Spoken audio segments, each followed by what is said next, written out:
Sobre segurança, o governo quer apoio máximo do Congresso à PEC da Segurança Pública para garantir que a oposição não domine a proposta.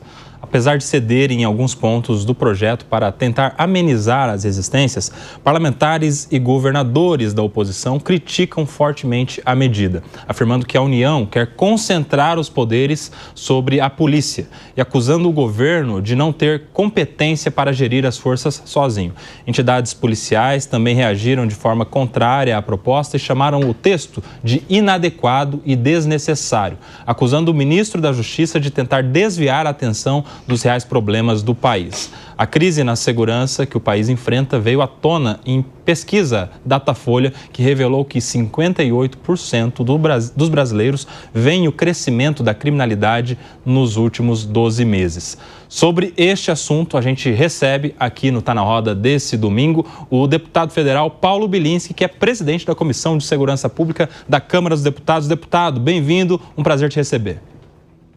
Muito obrigado pela oportunidade, é um prazer estar aqui com vocês. Eu sei que a gente já mudou de convidado, mas eu queria saber se eu posso chamar a doutora Priscila de Pri. Claro que porque pode. Ela mora no meu coração. Todos nós chamamos a doutora Priscila de Pri. É porque você tem uma ligação com o deputado, né, Priscila? É boa advogada ela, ô deputado? Explica pra gente. Excelente, excelente. A Priscila hoje em dia a gente conversa muito, né, no telefone, falando principalmente de projetos de lei. Então eu conto com o apoio de centenas de pessoas maravilhosas e ela é uma das pessoas que eu sempre ligo pedindo socorro, principalmente quando a gente tem que enfrentar algumas loucuras do Congresso Nacional aí. São juridicamente absurdas, ela sempre me auxilia. Obrigado, Pri. Você está muito bem assessorado, viu, doutor Paulo Bilinski? Agora, deputado, eu quero entender de você deste encontro que houve essa semana, na terça-feira, se não me engano, entre o ministro da Justiça, Ricardo Lewandowski, e os líderes da Câmara dos Deputados, inclusive o senhor que é presidente da Comissão de Segurança Pública. Eu quero entender como é que foi esse encontro, o que foi dito. Olha, ele entregou para a gente o texto da PEC da segurança. Essa PEC é para ser a grande contribuição do ministro Lewandowski e do presidente Lula para a segurança pública no Brasil. Nas palavras do ministro, é como se fosse o SUS da segurança pública. E partindo daí, a gente já vê que não é uma grande ideia, né? Se você tiver o mínimo de conhecimento de como o SUS funciona, você vai saber que o SUS hoje é uma tabela extremamente defasada e que ele só funciona porque existem esforços heróicos do município, do estado, né, e dos parlamentares para permitir que ele continue funcionando. Então começa o discurso dizendo, esse vai ser o SUS da segurança pública. Você já sabe que vai ser uma coisa muito complicada.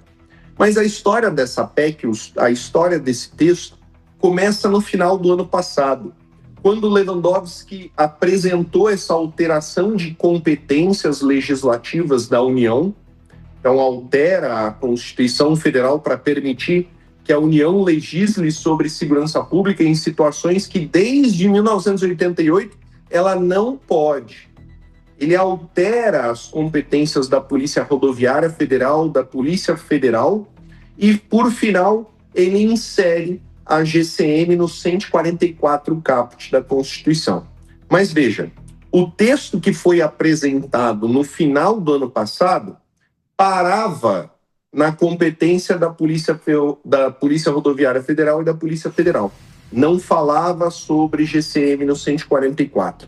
E foi um texto tão ruim, tão rechaçado por parlamentares e por governadores, que acabou que o ministro colocou na geladeira e ficou quietinho, porque sabia que não ia ter como argumentar a favor daquela maluquice que ele estava propondo. Bom, vieram essas decisões do Supremo mais recentes que falam sobre a GCM exercer o poder de polícia, e aí o ministro resolveu requentar essa PEC, inserindo no 144 as guardas civis metropolitanas. E o que a gente vê aqui? Eu até adiciono um elemento para o debate dizendo assim, é o ministro Lewandowski permitindo que o STF legisle. Por quê?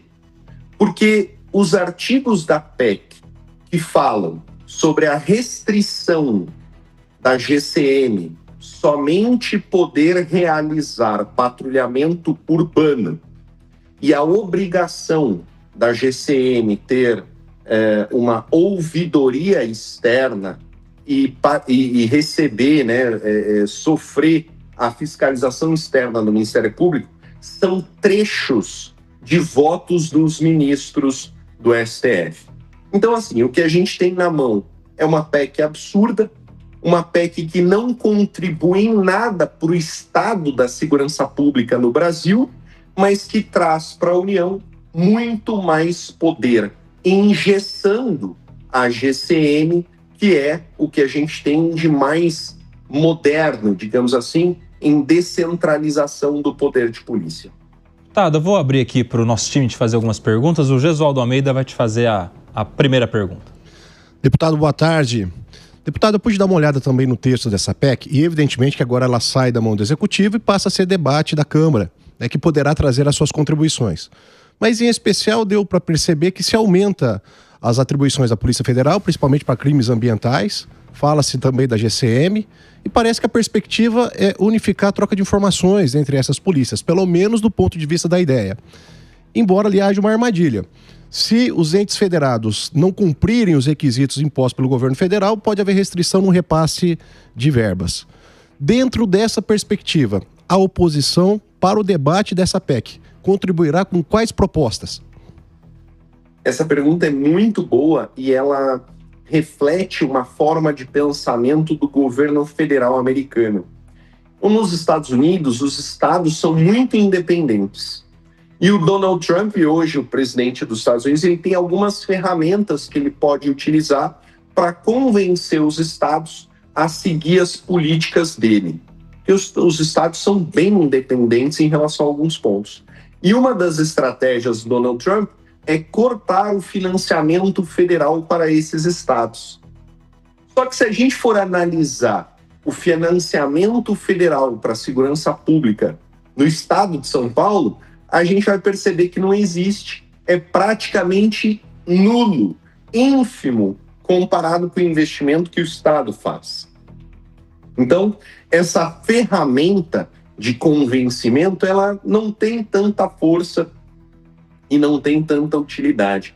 Até porque o orçamento federal para a segurança pública foi cortado de forma bem significativa em 500 milhões de reais, porque, segundo a Casa Civil, esses fundos teriam outros destinos, Isso foi depois do Lewandowski ir lá, bater na porta e perguntar, poxa, por que vocês vão cortar 500 milhões de reais no meu orçamento? E eles responderam, olha, fica quietinho, a Casa Civil já tem um destino para esse dinheiro. Então, financiar a segurança pública nunca foi uma prioridade do governo Lula. Investir na segurança pública nunca foi uma prioridade do governo Lula. Então, eu vejo como uma ferramenta de coerção, mas que também não é muito eficiente, porque os estados não dependem disso. O nosso objetivo, como Câmara dos Deputados, é permitir um maior financiamento da segurança pública, isso já é discutido amplamente, inclusive com a criação da imposição de limites mínimos para a segurança pública dentro da destinação das emendas parlamentares. Hoje, os deputados federais têm, em média, 50 milhões de reais de emendas parlamentares. E eles somente têm a obrigação de destinar 50% para a saúde. Um dos nossos objetivos é também criar uma destinação mínima para a segurança pública. Mas isso a gente vai, com certeza, alterar durante a comissão especial que vai discutir o texto. Muito interessante essa proposta, de deixar um mínimo ali para a segurança, já que é o maior problema segundo os brasileiros, segundo a pesquisa que a gente estava repercutindo aqui do Datafolha. Ô, deputado, você sabe que aqui na nossa bancada a gente tem o Luiz Fernando Pacheco, que em assunto de segurança, ele arrepia. E ele falou que tem uma pergunta espinhosa para você, a gente vai ouvir agora. Vai lá, Pacheco. Não, deputado, muito boa tarde. Eu discordaria do início ao fim da sua fala, se não fosse esse final que eu achei realmente muito interessante. É verdade, se temos uma verba obrigatória para a saúde, deveremos ter também uma verba obrigatória para a segurança pública, que é o problema, como disse o Kobayashi, que mais preocupa os brasileiros hoje em dia. A gente precisa tratar a segurança pública com seriedade. E o governo federal está fazendo isso, deputado. Se o governo federal não fizesse nada, certamente o senhor estaria aqui dizendo não, porque o governo não quer saber, porque o governo não está nem aí. Quando o governo manda uma PEC, o Congresso responsável tem que discutir, trabalhar, aperfeiçoar a PEC. Claro, o Congresso Nacional está ali para isso, para aperfeiçoar as medidas, para também aperfeiçoar as medidas propostas pelo Executivo. A PEC me parece muito boa. Essa questão de repasse dos dinheiros aos estados é uma forma de tentar unificar o discurso e a política no país inteiro. O ministro Lewandowski, ainda já tendo mandado a PEC para o Congresso Nacional, está aberto às discussões. Eu hoje sairei aqui da Jovem Pan às 6 horas da tarde e vou me encontrar com o ministro Lewandowski justamente para tratar desses temas e do que a gente pode aperfeiçoar ou não nessa proposta de emenda constitucional. Não só eu, como vários outros operadores do direito, gente que conhece segurança pública. Então, deputado, eu cumprimento Vossa Excelência, mas discordo fortemente, principalmente quando o senhor faz uma mistura aí, segurança pública com o SUS. Até porque o SUS é uma grande conquista. O próprio Lewandowski faz essa comparação. Ele chama de SUSP, inclusive. Para com isso, Pacheco. Não, mas pergunta logo, que pergunta longa que você está fazendo aí. Não, o deputado falou que o Lewandowski compara com o SUS. Por quê? Porque o SUS é um sucesso. E o Lewandowski quer que a PEC da segurança pública seja um sucesso. É um fracasso igual o SUS. E você, Diego Tavares, vem aqui falar que o SUS não presta. O SUS é uma das grandes conquistas Se prestasse, você usava. Você mesmo usa o SUS. Eu já operei minha perna 8 vezes em 1 ano e meio. 8! Depois eu vou postar uma foto no meu Instagram da tua carteirinha do convênio. O telespectador da Jovem Pan não vê aqui que eu uso bengala. Mas o telespectador da Jovem Pan... Calma, Pacheco. Calma. O telespectador da Estamos com um convidado aqui, Pacheco. Vai ver minha carteirinha aqui. Tem dados sensíveis SUS, aí, rapaz. Minha carteirinha do SUS. Vamos usar pra fazer golpe isso aí. Pera aí, você tá falando com um delegado, ele vai falar... Então vamos usar pra fazer golpe seus dados, Pacheco. Calma. Você tem pergunta pro deputado que nós não vamos ouvir? A minha pergunta pro deputado é a seguinte. Deputado, com todo respeito e agradecendo o tempo do senhor por estar aqui conosco, eu queria perguntar ao senhor o seguinte. O que o senhor propõe para melhorar essa PEC?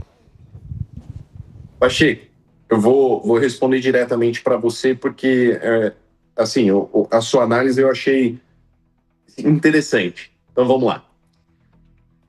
Se o governo Lula tivesse preocupação com a criminalidade, né, em combater a criminalidade, ou seja, uma preocupação em manter a segurança pública, essa PEC trataria do crime e do criminoso.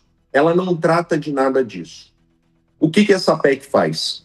Ela amplia a competência legislativa da União. Veja, é a mesma desde 1988, só agora, 2025, se falou nisso. Por que não se falou nisso antes? Porque era desnecessário concentrar o poder de segurança pública. Quem realmente trabalha com a segurança pública sabe que descentralização é a melhor opção. Por que a descentralização é melhor? Porque a prestação do serviço de segurança pública para o cidadão ela é mais bem feita por quem está mais próximo. Daí a necessidade de fortalecimento da Guarda Civil Metropolitana. Então, o movimento que a União está fazendo é o contrário. Se a União soubesse fazer segurança pública, nós não teríamos drogas no Brasil. O Brasil não fabrica, não produz cocaína. O Brasil não produz maconha. O Brasil não produz as armas que estão nas mãos dos criminosos. Essas armas e drogas ingressam no país via fronteira, que a competência de fiscalização é da União, que não o faz. Por não fazer, vivemos a realidade que vivemos. Então, se o governo tivesse uma preocupação verdadeira com a segurança pública, ele estaria dedicado ao, primeiro, defender essas fronteiras, proteger essas fronteiras com os órgãos que já têm a responsabilidade para isso, e também estaria preocupado em alterar a relação de o quão válido é a prática do crime. A gente estava assistindo aqui esse furto, esse roubo na CAASP. Acho que foi um furto, não vi ninguém envolvendo violência lá.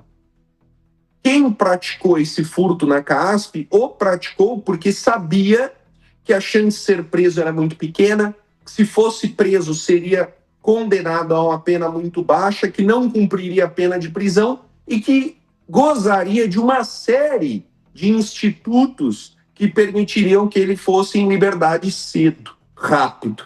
Então a lógica do crime, a lógica do criminoso é quanto que vale a pena praticar um crime? Hoje no Brasil vale a pena ser criminoso.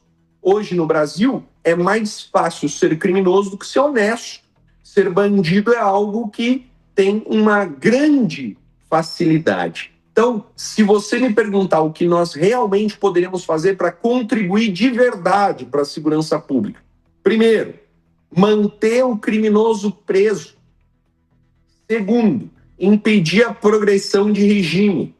Terceiro, garantir a execução da pena na sua plenitude.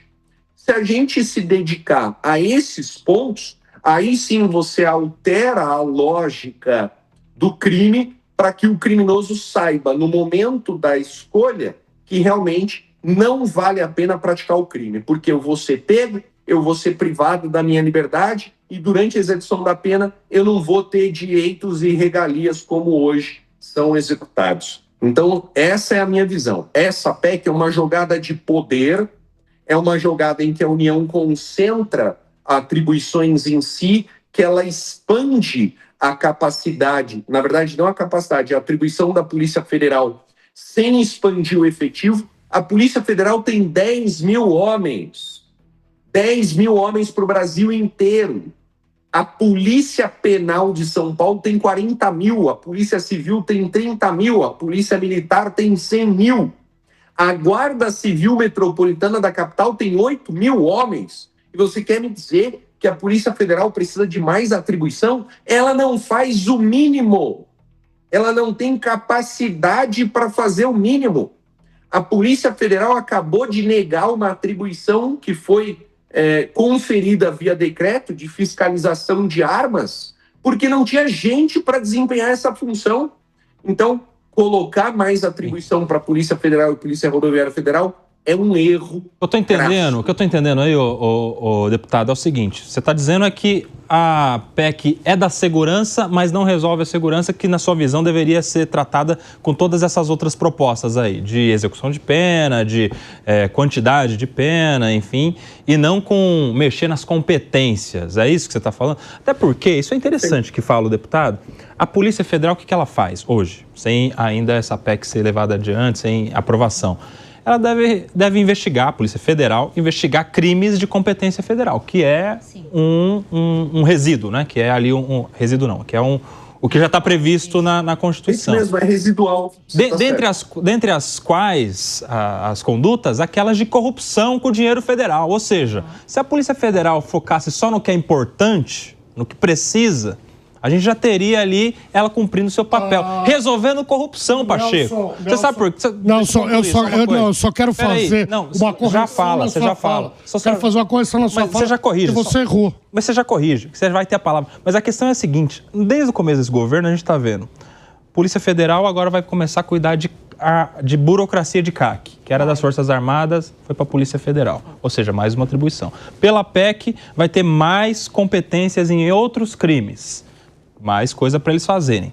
Vai começar, se eu não me engano, está no texto da PEC também, vai começar a ser responsável ali, competente para os crimes que são praticados em portos e aeroportos, né? Que hoje não são, a não ser que o crime seja de competência federal. Ou seja, Pacheco, não tem como o cara cuidar de tudo isso e ainda resolver o problema da corrupção com o dinheiro federal. Agora você fala, corrija-me, senhor Luiz Fernando Pacheco. Nelson Kobayashi, é o seguinte... As competências da Polícia Federal não se restringem à apuração de crimes propriamente federais.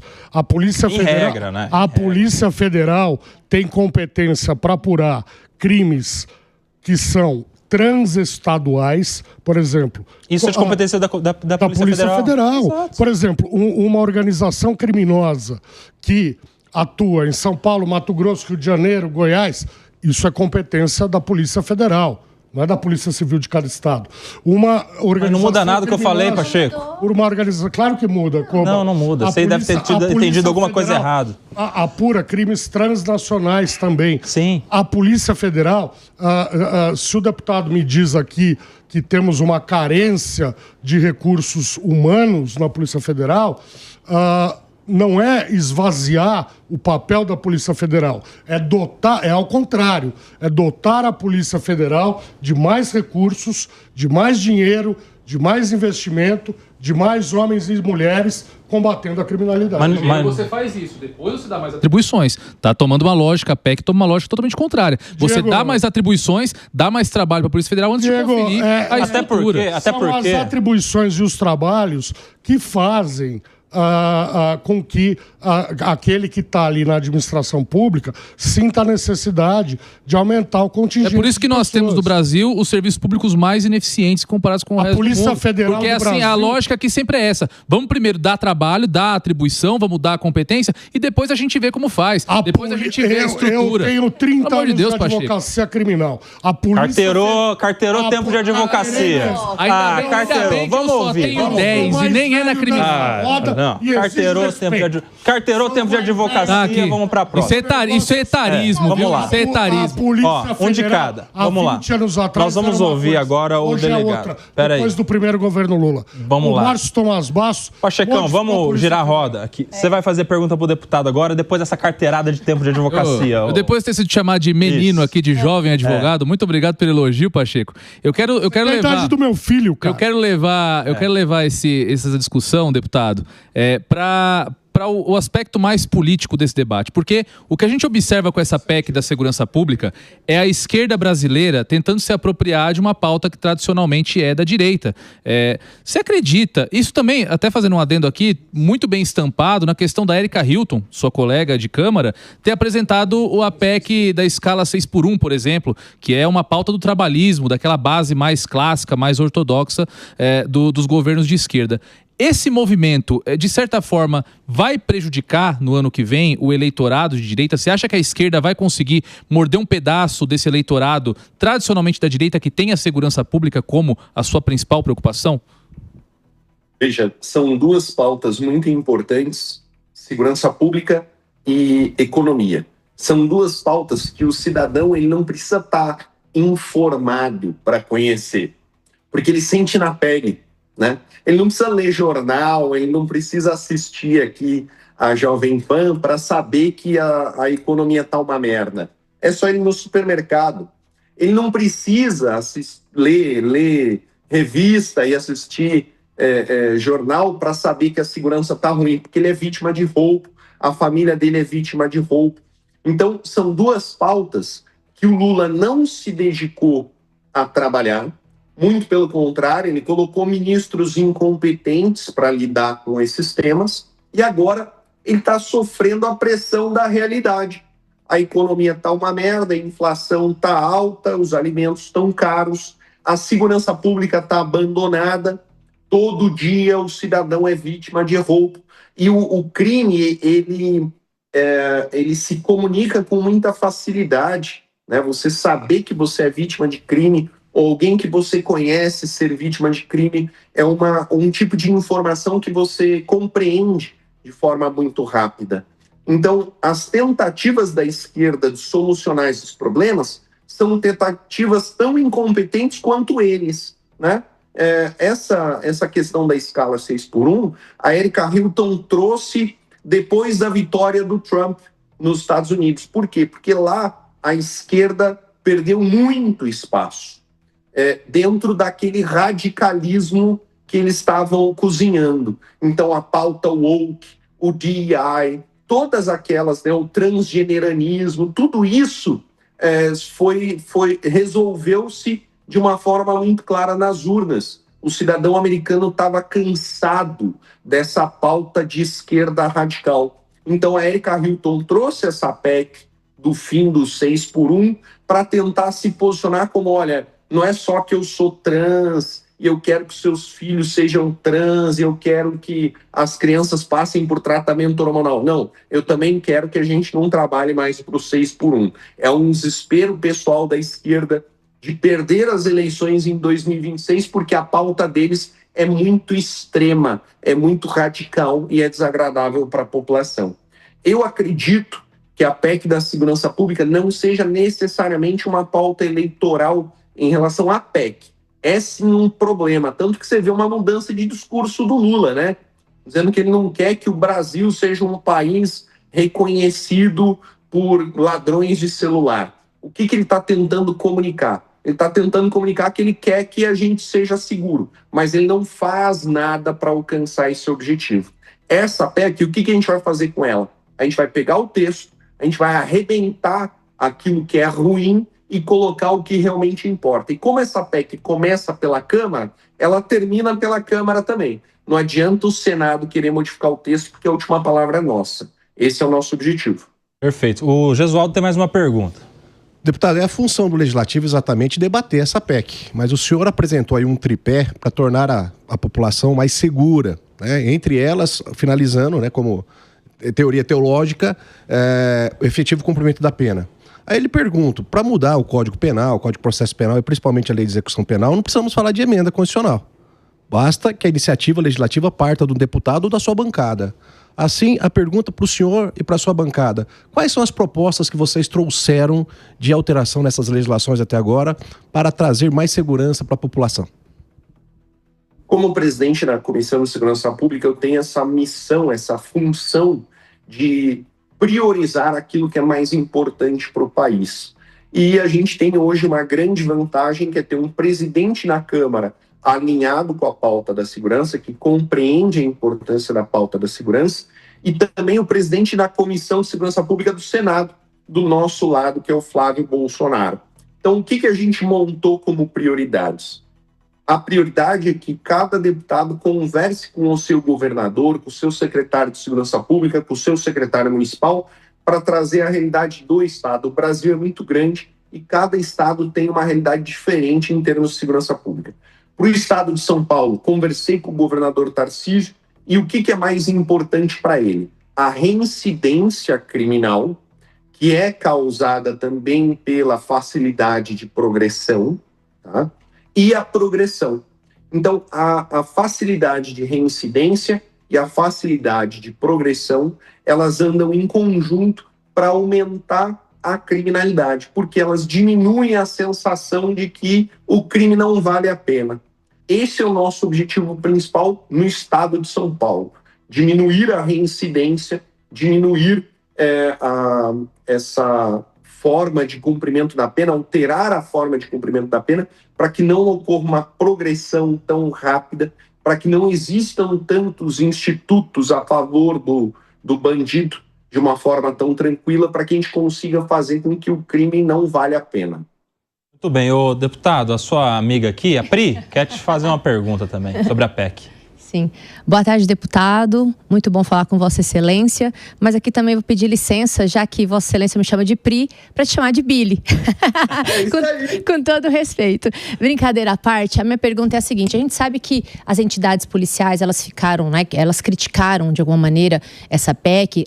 Primeiro porque não teve muita, né, conversa com a segurança pública em si mesmo, raiz, e a gente percebe que uma dessas críticas, porque falta o conhecimento a respeito daquilo que é a segurança, né, na esfera da vivida mesmo, no tete-a-tete, né, da segurança, e aí eles falaram que não conhece o problema estrutural da segurança pública para poder fazer uma emenda, né? Então a gente sabe que essa crítica. Agora, eu tenho visto, né, as suas falas, né, nas entrevistas, enfim, e você faz uma crítica às guardas municipais, a inserção das guardas municipais como tendo possível já colocado pelo STF policiamento ostensivo, mas retirando a possibilidade deles atuarem eventualmente como a polícia judiciária. Então, o primeiro questionamento para que você nos diga é esse. E a segunda, qual é a sua opinião a respeito do Fundo Nacional de Segurança Pública, onde haveria um complemento, já que a gente sabe que a segurança pública é dos estados, não é? E aqui haveria um complemento. Como que fica essa destinação de verbas dentro dessa PEC? Muito obrigada. Pri, 2 pontos importantes. O primeiro, a GCM ela foi inserida no 144 caput de uma forma muito restrita. Por quê? Porque ele proíbe a atuação da Guarda Civil Metropolitana nas áreas rurais. E isso é um absurdo gigantesco que denota a incompetência de quem escreveu esse texto. Olha, existem municípios no Brasil, e eu vou exemplificar aqui com Juquiá, no Vale do Ribeira, que é um município em que eu trabalhei quando saí da academia de polícia. Juquiá tem a extensão territorial maior do que o Líbano. Então, uma cidade no Vale do Ribeira tem uma extensão territorial superior ao país Líbano. Tá? Dessa população, um pouco menos da metade, ou seja, 7 mil de 17 mil habitantes, mora na zona rural. Por qual motivo uma proposta de emenda à Constituição iria proibir a atuação da GCM em zona rural? É uma coisa estúpida. Estúpida. A pessoa tem que ter alguma limitação cerebral para impor esse limite de trabalho para a GCM. Então, quer dizer que o prefeito vai investir numa guarda municipal, mas é só para patrulhar a zona urbana. A zona rural não pode. Isso aqui é ridículo.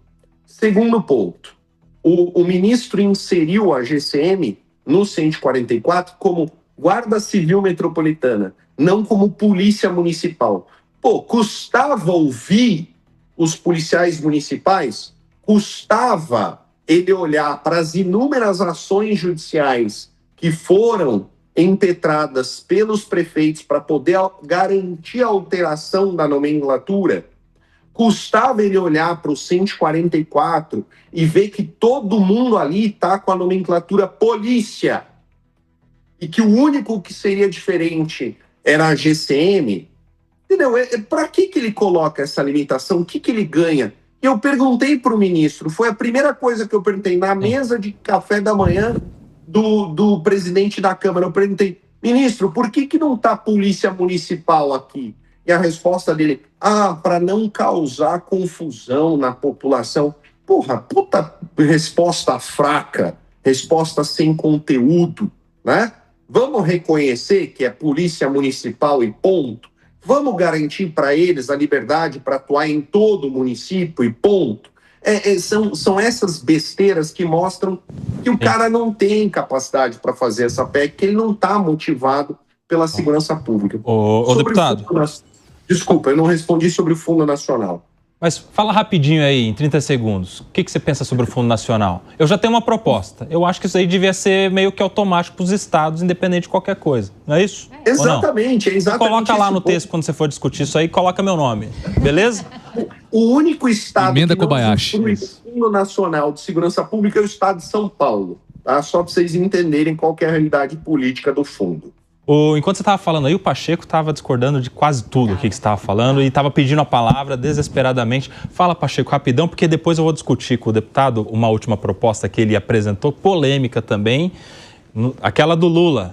Mas aí o Pacheco vai querer mais 40 minutos para brigar comigo. Já deu a dica para você.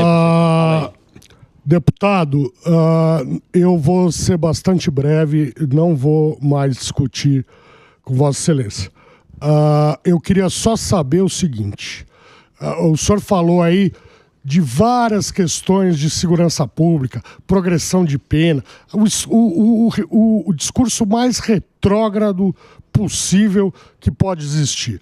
Eu te pergunto o seguinte, deputado, a minha pergunta é uma só. Anistia para os 8 de janeiro e pena longa para o cara que furta um celularzinho, e falo isso tendo eu sido furtado nos últimos 3 anos 4 vezes aqui na capital de São Paulo, sabe? Então, não é que eu estou aqui defendendo a criminalidade, eu sou vítima também, mas essa incongruência é inaceitável.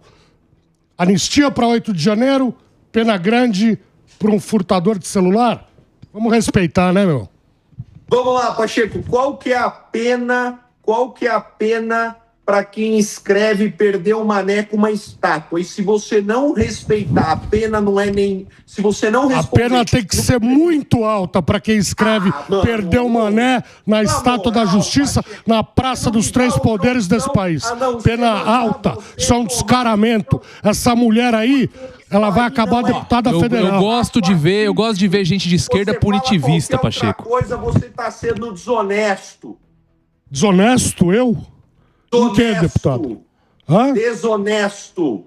Desonesto? Você sabe que não é crime, nem dano, Pacheco, nem dano. Se você fizer um malabarismo jurídico para explicar por que perdeu o mané na estátua tem que cumprir 14 anos de prisão, aí, porque é uma tentativa de subtração do Estado de Direito, da democracia, seja da forma que for, chutando, quebrando, pichando, seja o que for. Ela participou de uma invasão, ela estava numa associação criminosa para tentar subverter a ordem desse país. Isso, uma associação criminosa armada sem armas, Pacheco. Explica isso aí. Os caras quebraram tudo, meu amigo. Os caras ficaram acampados com a conivência do presidente da República, acampados na porta dos quartéis generais. Os caras tentaram precipitar um golpe de Estado com a conivência do presidente da República que fugiu do país antes. Estado sem forças armadas, Pacheco. Me conta quando que isso aconteceu. Por isso que não deu certo, querido. O almirante Garnier queria... O almirante Garnier queria aderir. O chefe do Exército e da Aeronáutica não. Vamos lá, vem comigo aqui. Por isso que não rolou. Se foi por isso... Se não, essa hora eu já estaria na cadeia. Ô, Pachecão, segura aí. Se foi por isso, não foi por circunstâncias alheias à vontade do agente. E se não foi por circunstâncias alheias à vontade do agente, não foi tentativa, né, Pacheco? Vamos lá, Pachecão, me ajuda. Começar a aula de penal, Pacheco. Ajuda a te ajudar. O crime de golpe de Estado, ele se consuma já na tentativa. Mas para ser tentativa, como é que termina a tentativa? De golpe. Como é que termina uma tentativa? Golpe de Estado. Por circunstâncias alheias, não é? Obviamente, qual foi? O crime não poderia ser dar um golpe de Estado, porque não ia ter quem julgasse. Não estou falando do início. Dado o golpe, quem ia julgar? Você falou de outra coisa. O crime agora é tentativa. Deixa eu trazer um assunto polêmico também que envolve o deputado. Eu quero te ouvir, porque esse é muito polêmico, deputado. Um projeto seu, se não me engano, que está em discussão na Comissão de Segurança Pública. Você quer desarmar os seguranças do presidente? Explica isso. De onde saiu essa ideia?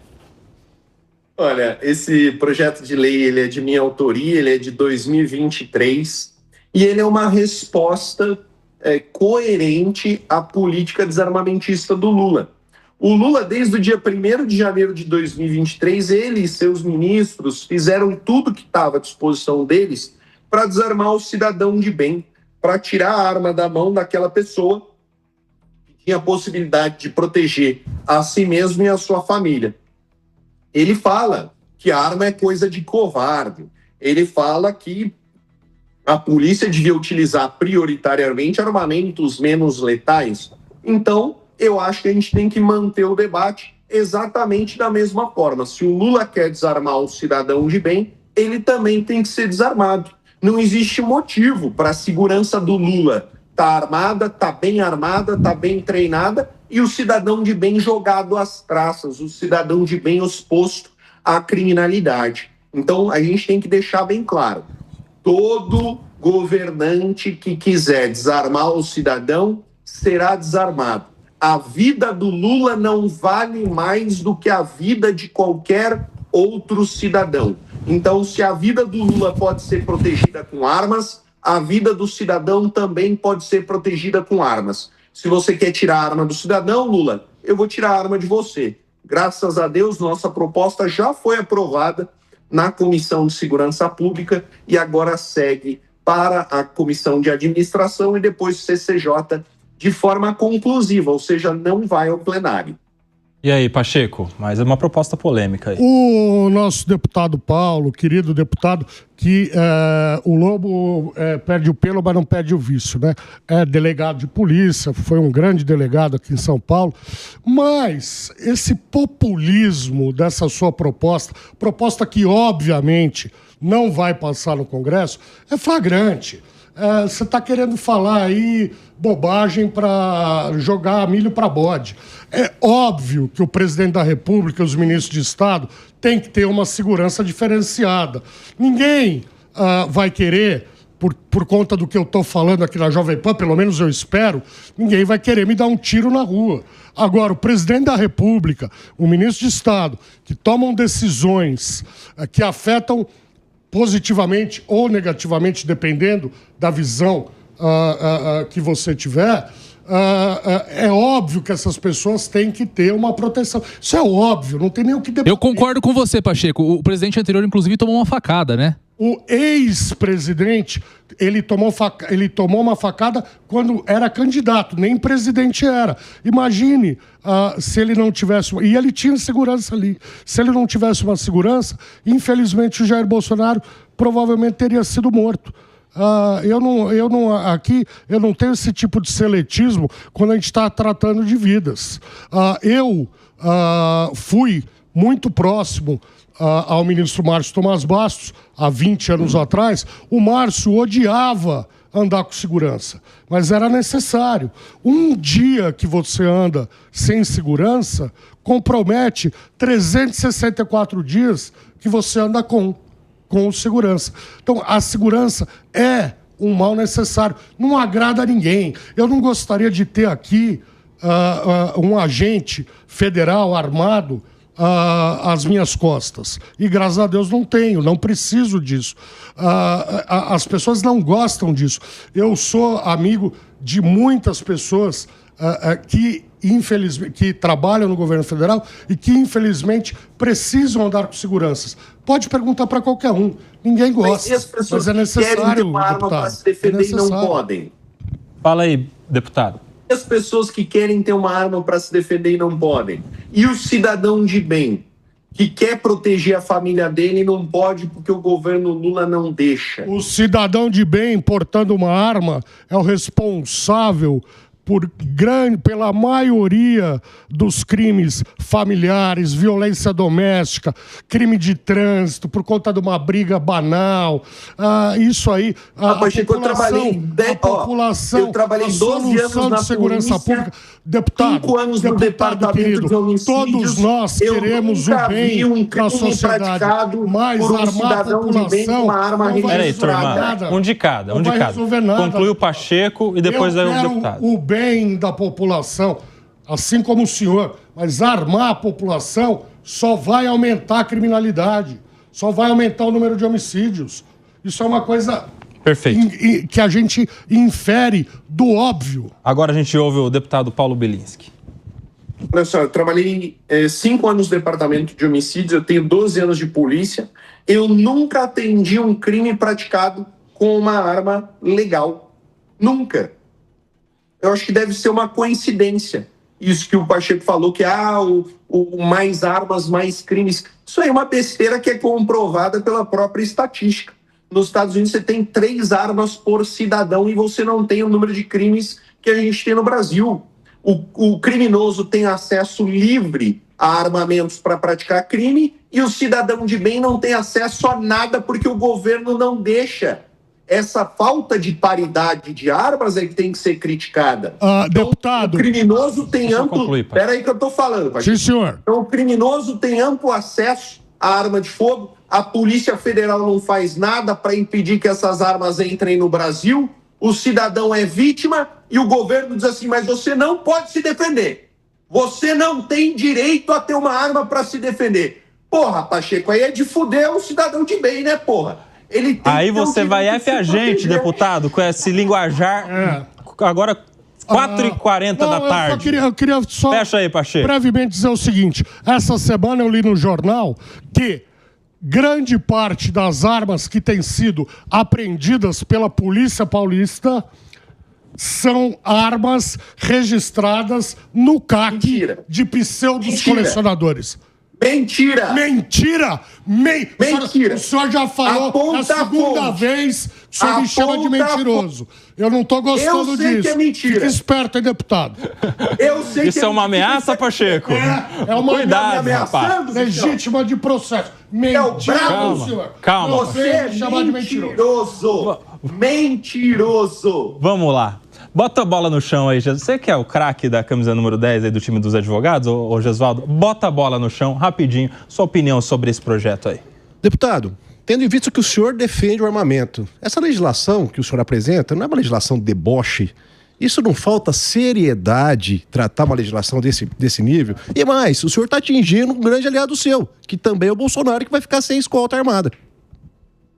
Olha só. O objetivo desse projeto de lei é exatamente esse. É exatamente esse. É provocar na sociedade o debate acerca da hipocrisia do governo Lula. Um governo que se esforça ao máximo para tirar a arma do cidadão de bem, não faz nada para garantir a segurança pública e ainda permite que o criminoso tenha acesso à arma de fogo. Então, esse objetivo foi cumprido. Quando esse projeto foi criado, a gente já sabia que não tinha chance nenhuma de ser aprovado. Mas esse objetivo, graças a Deus, foi cumprido. Em todo lugar que eu vou, eu vejo pessoas, graças à repercussão, pessoas falando, é isso mesmo, o Lula quer desarmar o cidadão, mas não quer tirar as armas do segurança dele. Agora eu vejo esquerdistas como o Pacheco defendendo o armamento de forma exclusiva para o presidente Lula, para o cidadão não. O Lula tem que ser protegido, o cidadão não. Os seguranças do Lula têm que ter tudo quanto puder de arma de fogo, o cidadão não. Então, esse objetivo, graças a Deus, foi atingido. O pessoal que fala assim, não, vocês só podem fazer leis maravilhosas, perfeitas. Então, é só você comparar a minha produtividade. Quando você entra no portal da transparência da Câmara, você vai ver que em 2024 eu propus mais de mil projetos legislativos. Relatei mais de 70 projetos de lei. Dá mais ou menos a mesma coisa que 83 deputados somados. Mas a gente não ganha só pelo volume de trabalho que a gente faz. A gente também ganha pelo reflexo do nosso trabalho na sociedade. E simplesmente por suscitar esse debate, por mostrar a hipocrisia da esquerda, eu me considero um grande vencedor nessa batalha. Meus amigos, conversamos aqui com o deputado federal Paulo Bilinski, que é deputado por São Paulo e presidente da Comissão de Segurança Pública da Câmara dos Deputados. Deputado, que prazer te receber, espero que tenha gostado. Volte sempre que ao Tá na Roda da Jovem Pan, você já tem aqui uma porta aberta. Muito obrigado, olha, foi uma honra. Eu quero dizer para o Pacheco que se eu lhe ofendi, foi pelo bem do debate, que não tem nada pessoal aqui, que se eu estivesse aí, né, eu ia fazer questão de pagar um cafezinho para ele. Deputado, eu também quero dizer que tenho grande respeito, pelo senhor, porque é o representante do povo, foi eleito, tem todo o direito à palavra, a expor suas ideias, apresentar os projetos que o senhor entenda pertinentes. O debate, e a Jovem Pan é uma grande televisão, é a televisão mais democrática do Brasil, justamente por isso. Porque num programa como Tá na Roda, a gente pode divergir, a gente pode até se exaltar em alguns momentos, mas aqui todo mundo se respeita e todo mundo tem voz, todo mundo tem palavra. Muito obrigado pelo debate, um bom domingo para o senhor. Obrigado, deputado Paulo Bilinski. Obrigado, viu? Um prazerzão, pessoal, um super beijo para a Pri. Um abraço.